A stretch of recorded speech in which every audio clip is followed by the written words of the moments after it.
আমি দেখে নিয়েছি আলু অর্জুনের পুষ্পা 2 আর তোমরা বুঝতেই পারছো আজকের ভিডিওতে কোন বিষয় নিয়ে কথা বলবো। তো কেমন লাগলো আলু অর্জুনের পুষ্পা 2, ফায়ার না ওয়াইল্ড ফায়ার?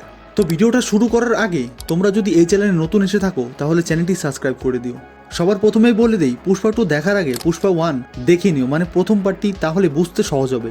এবার বলি মুভিটির গল্প আসলে কি। তো অলমোস্ট 3.5 ঘন্টার মুভি, যেখানে মুভির মেন চরিত্র পুষ্পারাজ, সে বেআইনিভাবে চন্দন গাছে স্মাগলিং করছে।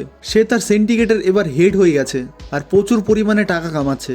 আর কিছু ছোট মোটো সমস্যায় জড়িয়ে পড়ছে, যেমন যদি পুলিশরা তাদের লোকজনদের ধরে নিয়ে যায়, তাদের ছাড়িয়ে নেওয়া, তাদের সাহায্য করা, তার স্ত্রীকে ভালোবাসা, এই সব কিছুই রেগুলার বেসিসে চলছে। তারপরে একদিন সে একটি সমস্যায় জড়িয়ে পড়ে, রাজ্যের সিএম ফটো তোলার জন্য তাকে না বলে দেওয়ার কারণে। আর এখানে এই মুভির প্রথম দিকে এটাই দেখানো হচ্ছে। আর আরেকটি পুষ্পার অবদ্ধ থাকার কারণ, মানে তার বাবার ঠিকানা না পাওয়ার। এরপর একটি ভালো দিক হলো তার স্ত্রীর কথা পালন করার, মানে যে বড় কাজ সে তার কাঁধে নিয়েছে সেটি পূরণ করার। আর সেটি মুভিতে ভালোভাবে দেখিয়েছে, যেমন সামনে যে কোনো সমস্যা ঠিক করা, নতুন টুইস্ট আসা, আত্মমর্যাদা, এই সব কিছুই খুব সুন্দরভাবে দেখিয়েছে মুভির মেকাররা মুভিতে। আর এটাতেই মুভি একটি অন্য লেভেলে চলে আসে। আর এখানে আমি যতটুকু ভেবেছিলাম তার থেকে অনেক বেশি ভালো।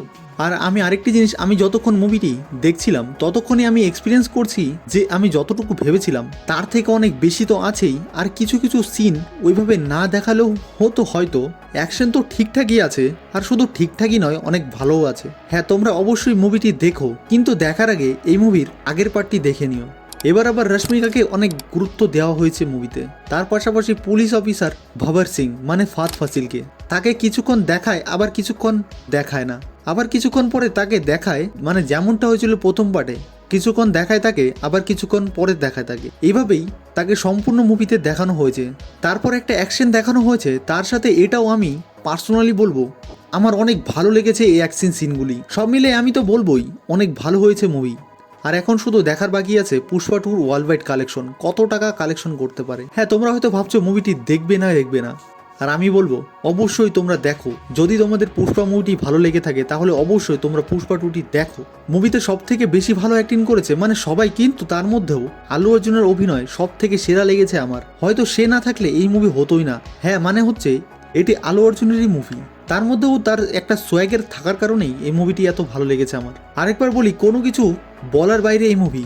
আজ রিলিজ হয়েছে, মানে 5 ডিসেম্বর, মাল্টিপল ল্যাঙ্গুয়েজের সাথে বিভিন্ন থিয়েটারে রিলিজ করা হয়েছে। আজকে এখানেই শেষ করছি এই ছোট্ট রিভিউটি। যদি তোমাদের ভালো লেগে থাকে তাহলে নিচে কমেন্ট করে বলো, আর তোমাদের বন্ধুদের সাথে আজকের ভিডিওটি শেয়ার করে দিও।